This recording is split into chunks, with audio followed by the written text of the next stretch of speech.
ஸ்ரீ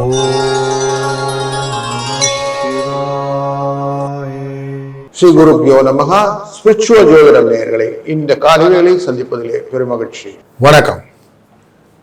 இந்த வாரம் 27ஆம் தேதியிலிருந்து 2 ஆகஸ்ட் 2026 வரை உள்ள பலனை பார்க்க போகிறோம்.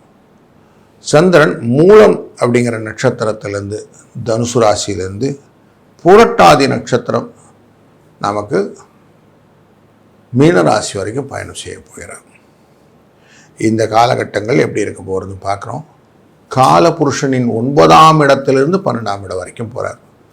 ஸோ காலபுருஷனின் தத்துவத்தின் பிரகாரம் 9ஆம் இடத்துலேருந்துன்னா கொஞ்சம் காரியங்கள் மெதுவாக நடந்தாலும் நல்லதாக நடக்கும், நிறைய வெற்றிகளை கொடுக்கும். வார கடைசியில் கொஞ்சம் செலவுகள் நமக்கேற்ற மாதிரி அமைத்து கொள்ளும்ன்றது ஒரு விஷயம் கொடுக்குறது. அப்போ நல்ல நாட்கள்லாம் இருக்கணும் இல்லையா? 27ஆம் தேதி திங்கட்கிழமையே நமக்கு வாஸ்து நாள். புது வீடு, அந்த புதுசாக வீடு கட்ட ஆரம்பிக்கிறது, மனைகளில் வாஸ்து பூஜை பண்ணுறது, இதெல்லாம் இன்றைக்கி பண்ணலாம். அதுபோல் 29ஆம் தேதி வியாச பௌர்ணமின்னு வரும். குரு பௌர்ணமின்னு சொல்லுவோம். அன்றைக்கி குருவை வணங்கிறது, எல்லா விதமான விஷயங்களிலும் மனதில் தெளிவை கொடுக்கணும். நமக்கு லாபம் வேணும், வெற்றி வேணும், அம்பாளின் அருள் வேணும், சிவனின் அருள் வேணும், பெருமாளின் அருள் வேணும்லாம் இருக்கு இல்லையா? அப்போ எல்லா விதத்திலும் அனுகிரகமான சூழ்நிலை எங்கேருந்து கிடைக்கும்னா பௌர்ணமி விரதங்கள் இருக்கும்போது நமக்கு கிடைக்கும். அதாவது முன்னோர்களின் ஆசீர்வாதம் வாங்கணும்னா அமாவாசை, கடவுளின் ஆசீர்வாதங்களை டைரெக்டாக பெறணும்னா பௌர்ணமி விரதம் அப்படின்னு மைண்டில் வச்சுக்கிட்டிங்கன்னா இந்த பௌர்ணமி ரொம்ப முக்கியமானதாகிடும். அதேமாதிரி ஆகஸ்ட் 2ஆம் தேதி ஞாயிற்றுக்கிழமை அன்னைக்கு சங்கடஹர சதுர்த்தி. அன்றைய நாளிலே விநாயகரை வழிபடுவது ரொம்ப நல்லது. அதுவும் இந்த தேய்பிறை சதுர்த்தி திதியில் சங்கடங்களை தீர்த்து வைக்கக்கூடிய இந்த விநாயகரின் வழிபாடு கடனை அடைப்பதற்கு முக்கியமான குறிக்கோளாக வைத்துக்கொண்டு கடனை அடைக்கலாம். நார்த் சைட்லலாம் போய் பார்த்தீங்கன்னா செவ்வாய்க்கிழமை அன்னைக்கு நம்ம விநாயகரை வழிபடுவார்கள். எதுக்குன்னா செவ்வாய்க்கிழமை ரொம்ப முக்கியமான நாள் கடனை அடைப்பதற்கு. இப்படியே கையை ஆட்டிகிட்டே பண்ணுவாங்க. ஸோ இது தனத்தை வரக்கூடிய முத்திரை. இப்படி தனத்தை வர வைக்கிறது, பணம் வரணும் அப்படிங்கிறதுக்கு கையை ஆட்டிகிட்டே இருப்பாங்க. அதே மாதிரி செவ்வாயன்று விநாயகப் பெருமானை, அங்கே பாம்பேலெல்லாம் பார்த்திங்கன்னா சித்தி விநாயகர் கோயில் இருக்கும். அங்கெல்லாம் எல்லா பக்தர்களும் இப்படியா கையெழுத்து ஆட்டிட்டு விநாயகர்கிட்ட வரங்கள் கேட்பார்கள். அப்படிப்பட்ட நல்ல நாள் இந்த சங்கடகர சதுர்த்தி.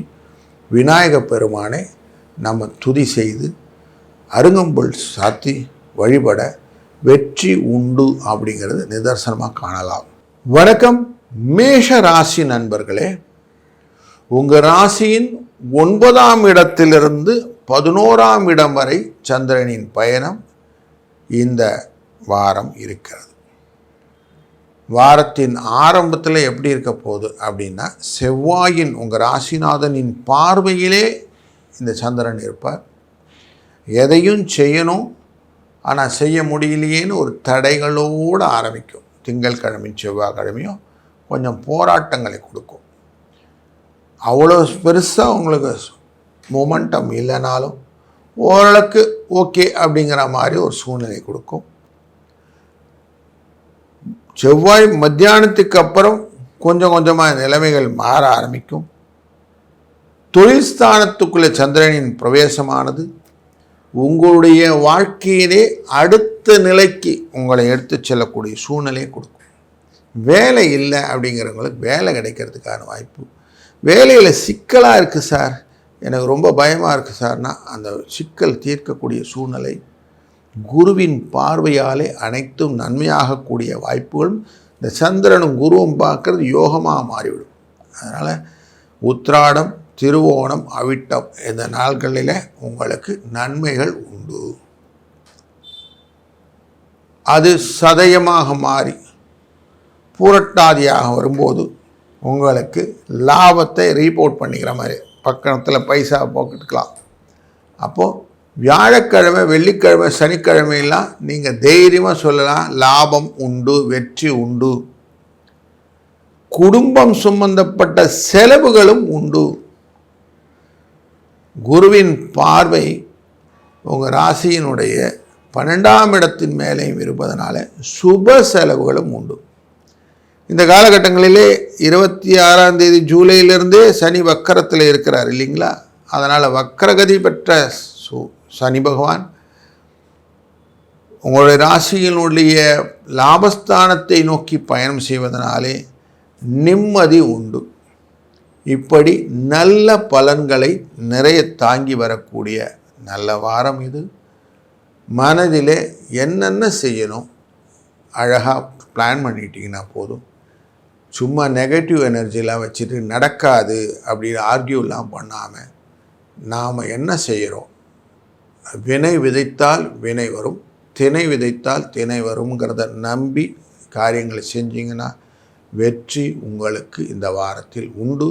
நன்மைகளை தாங்கி வரக்கூடிய நல்ல வாரம் இது. வணக்கம் ரிஷபராசி நண்பர்களே, இந்த வாரத்திலே செவ்வாயானவர் உங்கள் ராசியின் 2ஆம் இடத்தில் இருக்க போகிறார்.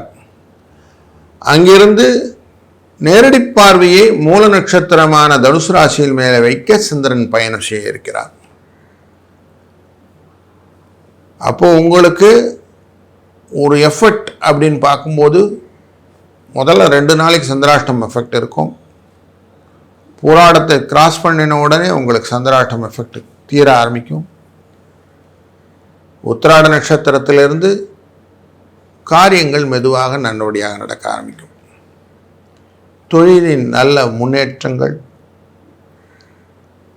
எல்லா விதத்திலும் நீங்கள் செய்யக்கூடிய காரியங்களிலே தெளிவான சிந்தனைகள் எல்லாம் வர ஆரம்பிக்கும். குருவின் பார்வையும் சூரியனின் பார்வையும் புதனின் பார்வையும் இருக்கிறது.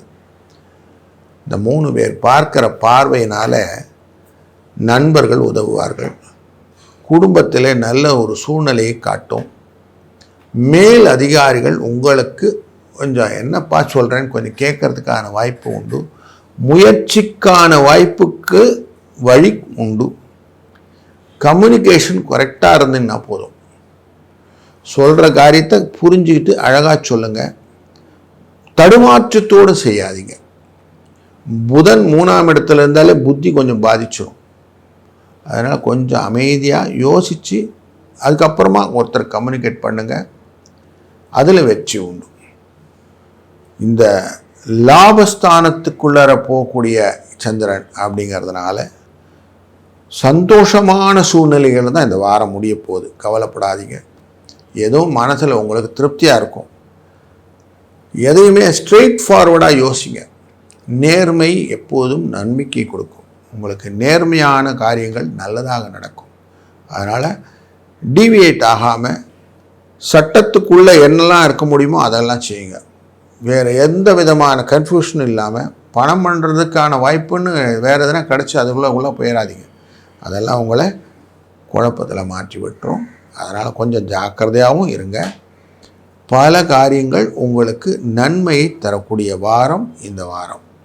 இந்த வாரத்தினுடைய அதிர்ஷ்ட எண்ணாக 3, 7 அதை பயன்படுத்தி கொள்ளுங்கள். தொடர்ந்து விநாயகரை வழிபடுங்கள்.